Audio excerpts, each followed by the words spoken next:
I'm Chris Melander. I want to tell you a story today about how a 5'2" guard beat LeBron James, at least metaphorically speaking.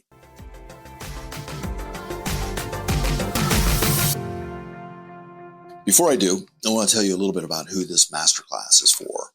And it's really for CEOs and executive leaders that are focused on finding an edge for their companies, their enterprises. They're looking for an idea, a concept, a strategy, a method, which allows them to unlock new potential, new energy in that organization and take it to a new level of competition. Secondly, I want to be able to draw from a range of different contexts, situational contexts. It doesn't have to be just business. Today, we're going to talk about the U.S. Navy and specifically nuclear submarines. And the reason is because it allows us the opportunity to see critical decision-making at work and then be able to extrapolate the lessons to our own context. We learn best from taking a little bit of a lot of different places and then learning from those events and what went well and what didn't. So here's the story. A friend of mine is a former nuclear sub commander. He was the commander of the U.S.S. Guardfish, Ted Hack. He was based in the Pacific Theater, and he spent his career with nuclear submarines. He had received orders that he was to track a new Soviet sub that had come into the water and would be proceeding through the Sea of Japan towards Vladivostok. It's an interesting background to this story, and it's really important to understanding some of the lessons that I want to take away with you for this exercise.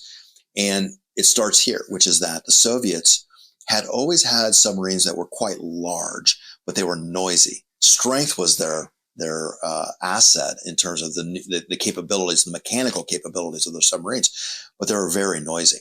And so the strategy for the Americans was relatively straightforward, which is that they could hear them from a long distance. So we were able to monitor the seas from a significant distance with our own submarines, as well as by having listening posts that lay on the seabed at key gateways through major gateways in the oceans. Those gateways, those listening outposts, however, an American spy that was working for the Soviets revealed them to the Soviets. And so, of course, they were ripped out, first of all. And then second of all, the Soviets had done something else, which is that they went and bought technology which allowed them to make a much quieter turbine and much quieter craft. We, through our own spies, learned that a new submarine was going to be coming to the water. The Americans named it the Akula, or shark. The Soviets called it something else. But that the experts believed that it would take them 10 years to bring that new submarine to the water. It took 3. And the reason that we knew this is because we had satellites that were passing over the Soviet Union. And there was a shipbuilding station that was deep inland in eastern Soviet Union, that in a city that wasn't even on the maps of the Soviet Union for the first 40 or 50 years of its existence. It was a place, it was essentially a penal colony that was forced labor following World War II of foreigners as well as Russians who had been taken POW during the war and were not trusted under the Stalin regime. They built the submarines there. We saw activity outside the shipbuilding station in the spring of 1985. There was activity outside. They were preparing the dock for something that was about ready to happen. The ice was melting. Logs were starting to float down the river. This was a logging area, and the mills were downstream. So one of the first preparations when the submarine was brought outside was to outfit it with inflatable buoys all the way around so that the logs could not damage it on its float to sea.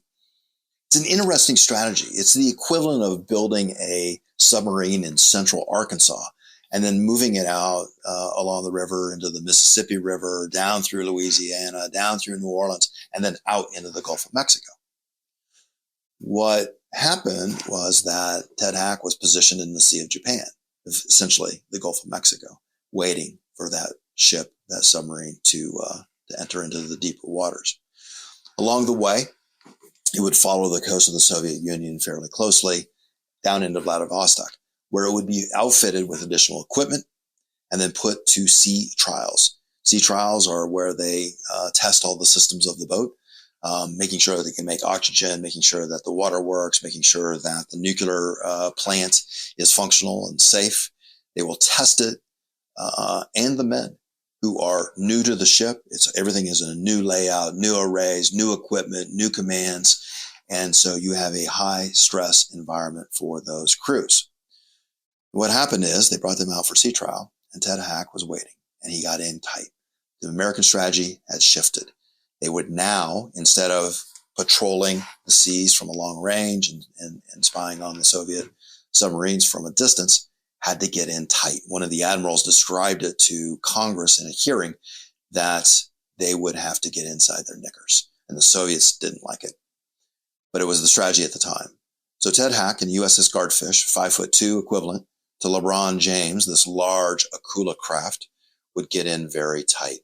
To give you a sense of scale, the Akula craft, if you put it into an NFL football stadium, would extend beyond both goalposts. It was longer than 120 yards. It would cover both the hash marks. The U.S.S. Guardfish was about 65 to 70% of that same size. It was small. He got in tight. He had worked with his crew to make that decision. It was his decision to go. He was able to get within 20 meters of the Akula, and in fact discovered that there were two. He photographed and videotaped the entirety of the new technology that was brought to the ocean. There are a myriad of lessons to learn from this nuclear submarine warfare and this event, which was classified for many, many years, that we can take. First of all, look for environments in which the strategy is shifting. Something is at play. We want to look for those particular moments. Secondly, intelligence gathering is key. Regardless of your environment, understand how that situation is shifting and identify the information that you need to make good decisions of your own. Thirdly, look for stressful environments. Look for those environments in which your competition will be under pressure, noise, confusion. This is when mistakes are made. Target their decision making. You need to understand what they do well, but also what they don't do well. This is how small players beat large players. This is asymmetric warfare. This creates an advantage by targeting their decision making. Fifth, these moments are fleeting. You are not able to take advantage of these types of opportunities unless you have prepared for it. You have to game plan. You have to build a playbook. You have to train the team. You have to have a high learning. You need to be high up on your learning curve in order to go after them. And finally, use decision-making as your tool. Use it as your weapon. Strengthen your own and look for the weaknesses of your competition. And that's your assignment for today, which is think about your largest competition, your LeBron James, and what they will not do well from a decision-making perspective. What are their blind spots? What are their biases? And what they cannot do or say or think or perceive. That's where you want to attack. If you have time, how will they attack you? That's it for now. I'll talk to you soon.